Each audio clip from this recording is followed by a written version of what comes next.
After having... God bless America. Well, should I do a French accent here? Okay. Yeah. After having thus successfully taken each member of the community in its powerful grasp and fashioned him at will, the supreme power then extends its arm over the whole community. It covers the surface. This is not a French accent.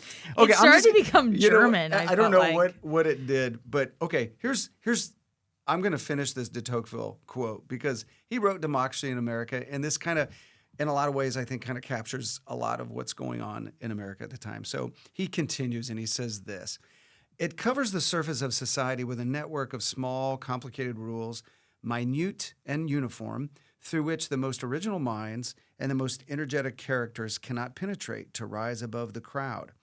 The will of man is not shattered, but softened, bent, and guided. Men are seldom forced by it to act, but they are constantly restrained from acting.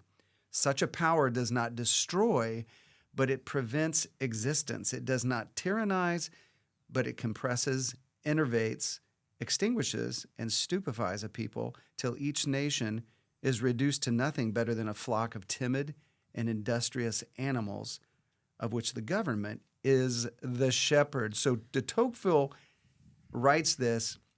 This is a quote from Democracy in America, and he's really kind of warning this still fairly nascent country about that the means dangers. Young. That's a young. That like we're babies. We're babies. The dangers of individualism being subsumed by what he calls the tyranny of the majority. So there you have it. That was good. God, I blew that whole Tocqueville. French thing. I like Democracy in America. It's a bit dry. I mean, it is, but I like some of the things that he has to say. Yeah. He's making some observations about American democracy, which is good for this episode because we are really talking about the origins of American political culture. Mm-hmm. Yeah, and the era of good feelings. Yeah. So what do you say? Okay. The era of good feelings. let's jump into an episode that talks about what the heck this era of good feelings actually is. We're going to touch upon some of the important moments. This episode is really struggling to get out of the gates. I don't know what you're talking about. For listeners, this is our second episode in a row. We found ourselves slightly behind the chronology of our class. And chronology Matters. So we're doing 2 episodes in a row. We're going to make this one quick. At least that's what we said. And here we're already 3 minutes in, and we haven't gotten out of the intro yet. I know. I blame You're so not fun. Yeah. So we're going to hit era of good feelings, Monroe Doctrine, Missouri Compromise. We're going to talk about the corrupt bargain. We're going to talk about Jacksonian democracy with spoils systems, rallies, second party system. Great.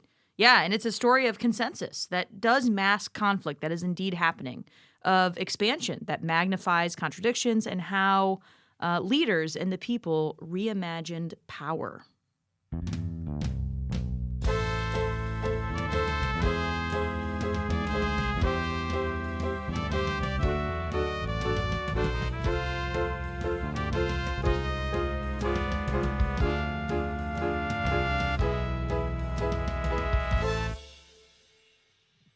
I am so hungry.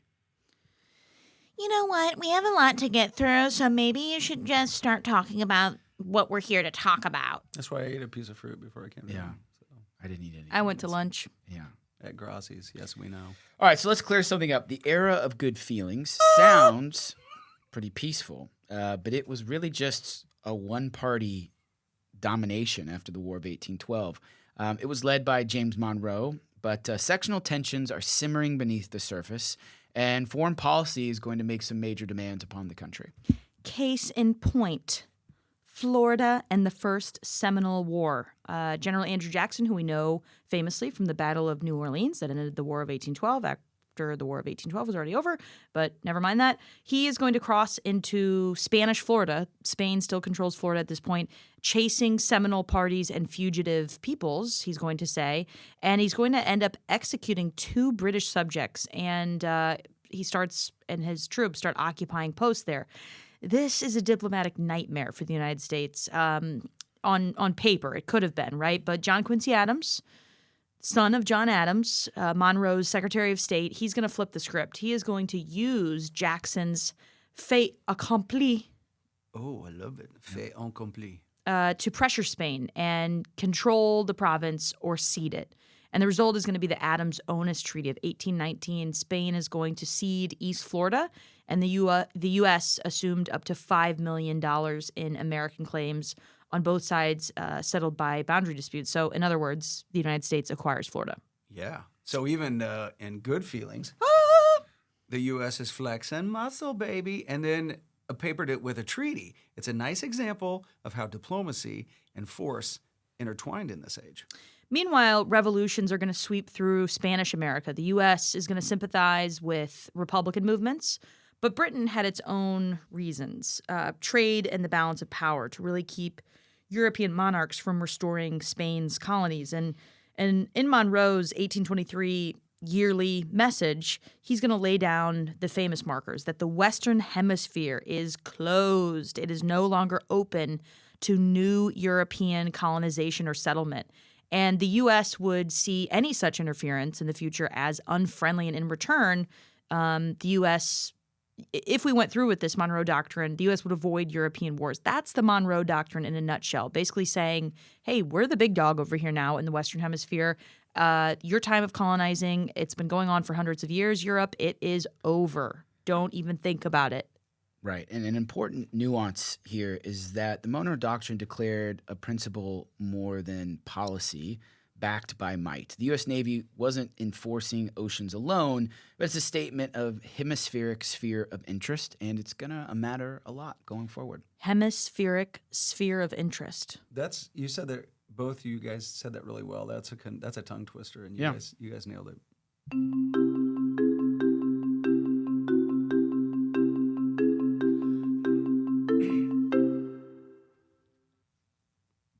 And then the truce, holding up the whole good feelings, cracked.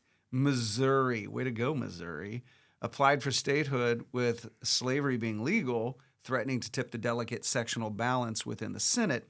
Northern restrictionists pushed to limit slavery's expansion. Southerners argued for parity and property rights. This is a big deal. This is a very big deal because at stake was much more than just Missouri, right? At stake was control over the federal government, because Southern states are going to recognize that if Missouri were to become a free state, it would tip the balance of power into the North.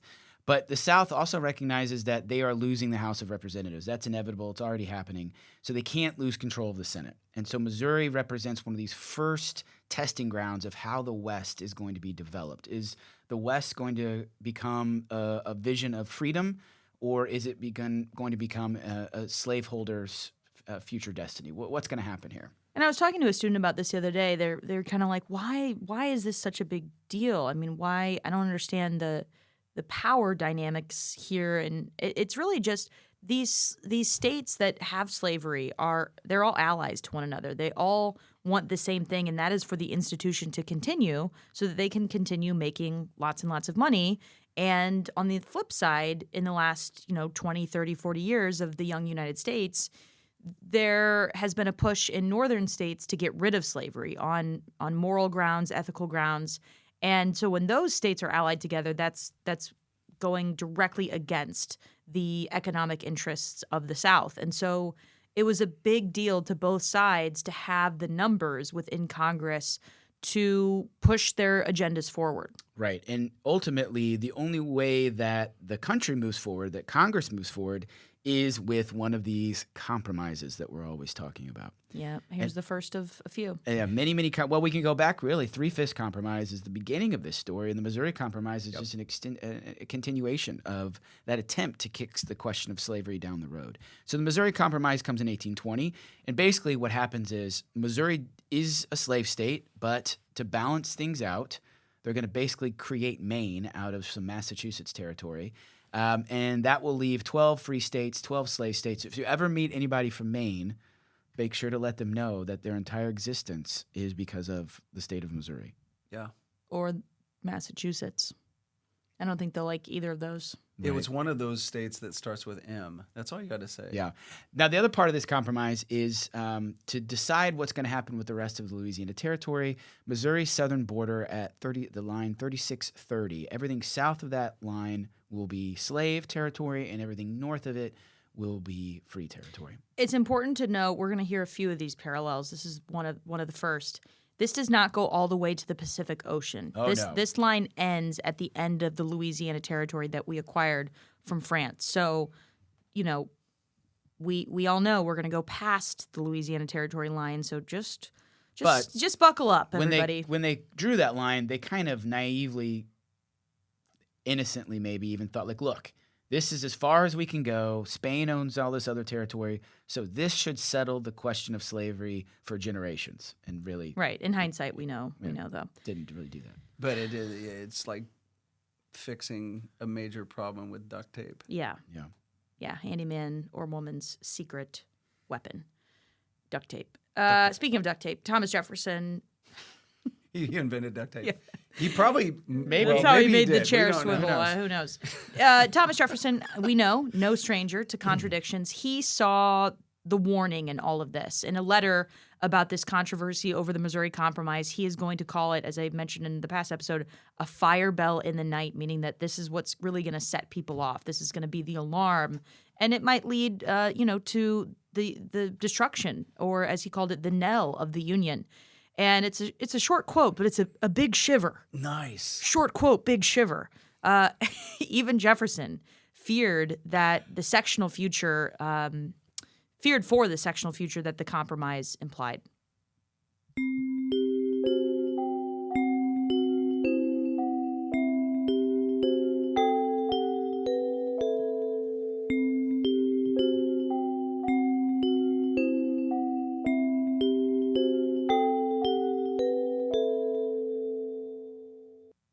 So 4 years later, we've got the election of 1824, and that one-party truce that had sort of held the era of good feelings together is going to further faction.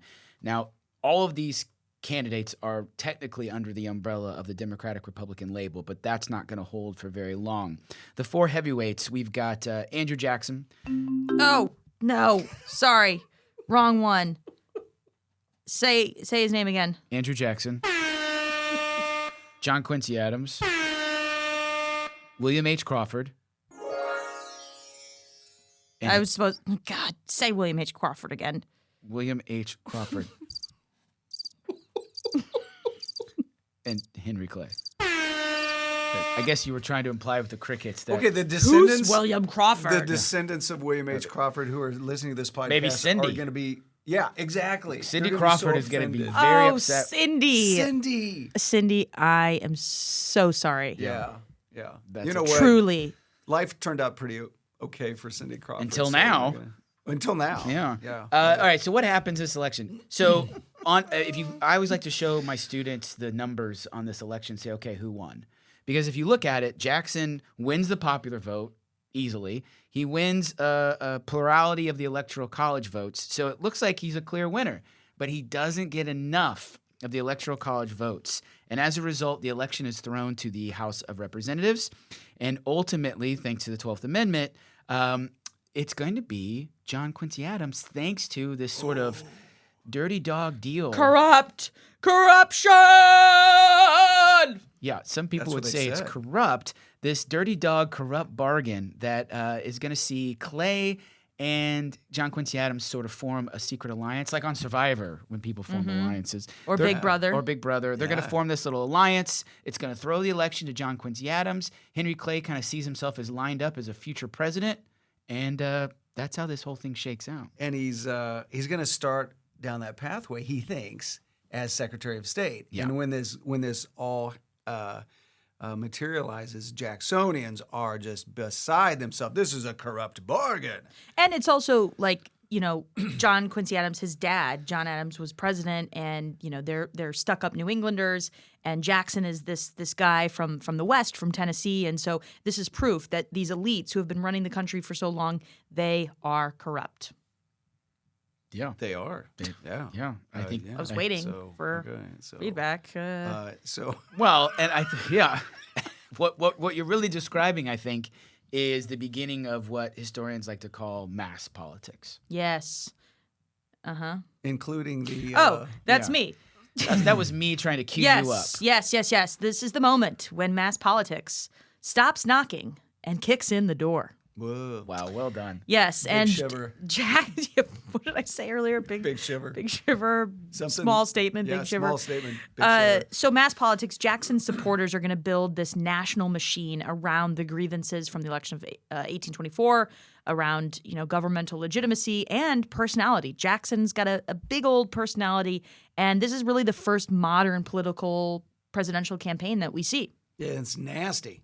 And so one way, pardon me, one way to kind of contextualize this shift is referring back to the aforementioned Alexis de Tocqueville, a French observer and writer who is traveling throughout the United States in the early 1830s. And he describes democracy this way, that it was restless, energetic, talkative. He observed town meetings, voluntary associations, newspapers everywhere. He loved the civic vitality, but he also worried about the conformity and the tyranny, what he called the tyranny of the majority. A brief line captures it. A majority, taken collectively, can wrong a minority just as a single despot might. And his observations pair perfectly with what's happening on the ground. Property requirements for voting are falling in this sort of Jacksonian expansion of suffrage. So state after state starts getting rid of these requirements, expanding the access to vote for free white men. Parties are starting, these new political parties are starting to learn how to organize and mobilize their electorate.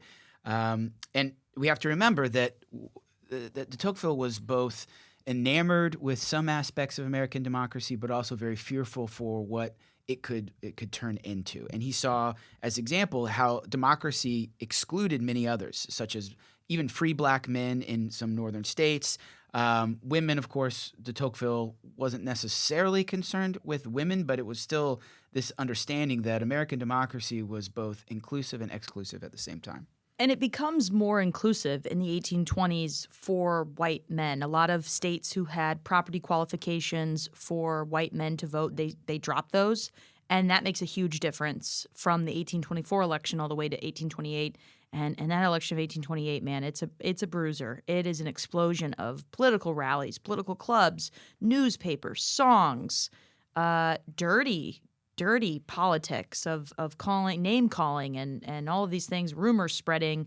And so Jackson's coalition of small farmers and planters of the South and Southwest, also urban workers in the North, and veterans and immigrants, they really are drawn to his war hero image. This is going to push him over the edge of John Quincy Adams, who his strength mostly lied in New England merchants and some also religious evangelicals who were very wary of Jackson's new rough and tumble politics. Yeah, and Jackson was he was rough hewn, but he was the first president of that.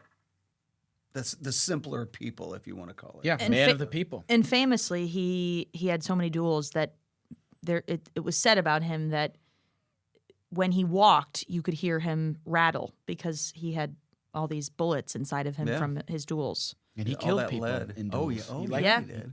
Yeah. And Crazy guy. so, but nonetheless, he's a man of the people. He's not of the Virginia blue-blooded dynasty or the New England aristocracy.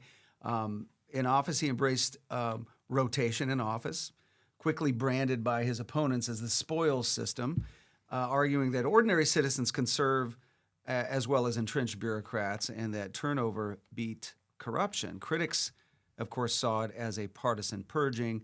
Both were a little bit right because tell me a president who doesn't replace at least, on some level with people that are loyal to them. Right, but what made this so shocking was that the founders really expected that the highest quality of men would serve in these positions of bureaucratic power.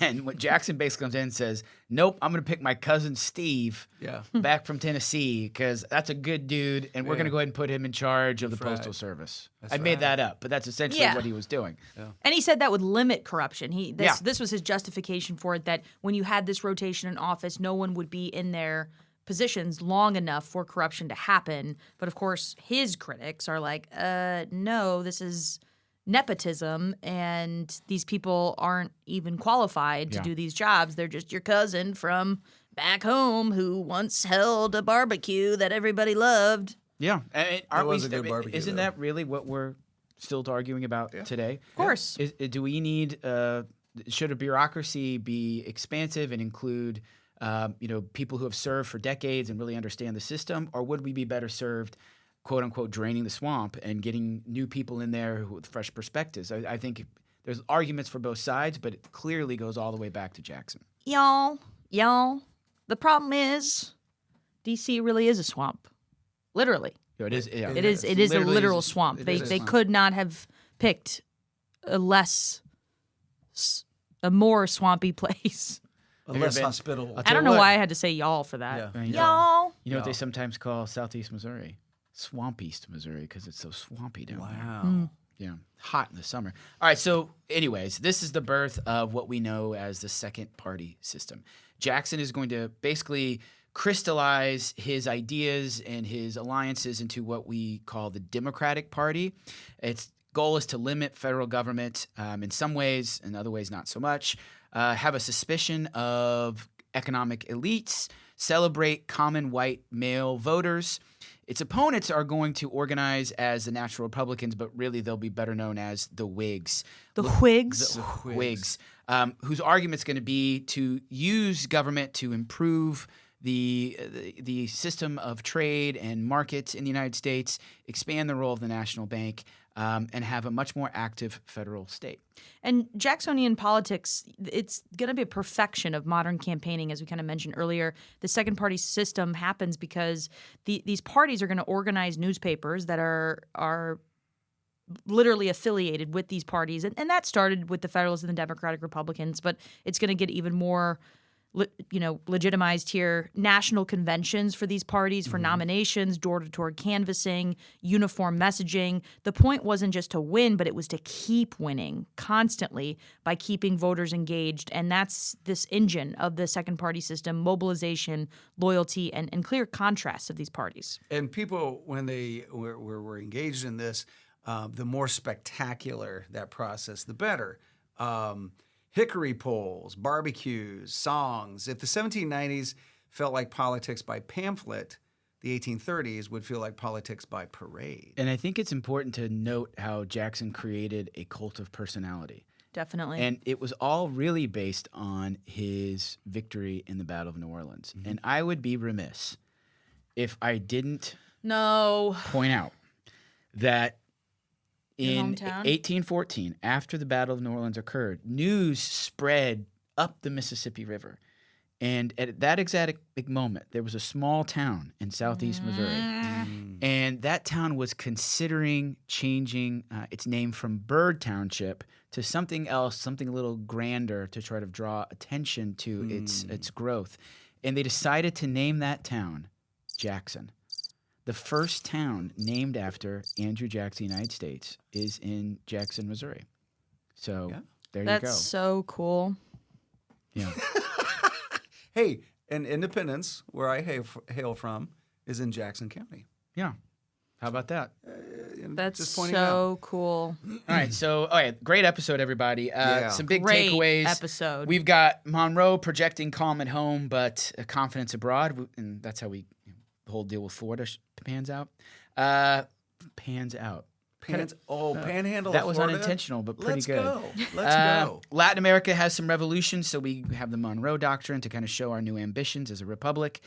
We see how the Missouri Compromise exposes the fault lines simmering beneath the surface of sectional tension.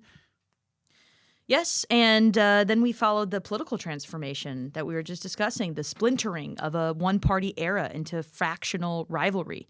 The House decided an election of 1824 a scandal, the corrupt bargain, the slogan that stuck, and an electoral revolution expanded white male suffrage, party machines, and Jacksonian democracy. And through de Tocqueville's eyes, we weighed the promise and perils of letting the people, quote unquote, steer the ship, how participation can energize a nation, and how majorities can still trample rights. I hadn't done it yet. Rights. Had to. And we're celebrating rights. the end of a week. Friday. Yes, Here we come. yes. Jackson, He my boy. not Missouri. Jackson. Andrew Jackson. my boy. Andrew Jackson. Andy for short. Southeast Drew for Missouri. short. Andrew Jackson. I was just throwing out different things. I did. Did you hear me shout out Southeast Missouri? Yeah, thank Okay. you for that. I- The people of Jackson. You know, we've got a lot of listeners in Jackson. Well, Yes, that's true. I'm yeah. sorry. It has nothing to do with all of you wonderful listeners in Jackson. It's just that, I've just had an epiphany that sometimes when Garrison talks about Jackson, I get annoyed, but I can't imagine how annoyed he must get at some of my antics on this podcast. So, you know what? I apologize. This feels Can we fake. call it truth? I It's don't not think fake. I don't think this is real. It's I not think there's fake. another shoe about to drop. You know No, what? it's not fake. You know what? This is like the War of 1812. Neither of you guys are going to win. Yeah. No, I'm conceding. Okay. Wow. Oh. That's Right. what an emotionally intelligent And and be- mature person does. Because of your concession, I think the people of Jackson may be ready to welcome you to visit at some point soon. Yeah. I have been trying to go for so long, and you're always like, Nah, can't do it this weekend. Nope, can't do it. Can't do Well, it. Can't do it. I think your act of maturity may have just opened some doors. yes. That's a huge win for everybody here on this podcast. Thanks for tuning in to A Push for All. If you like the episode, be sure to subscribe on Spotify, Apple iTunes, YouTube. Leave us a review if you'd like. If you got a topic you want us to cover, or you just want to, reach out and say hello, send us a message on Instagram at A Push for All. Until next time, keep learning from yesterday to make sense of today.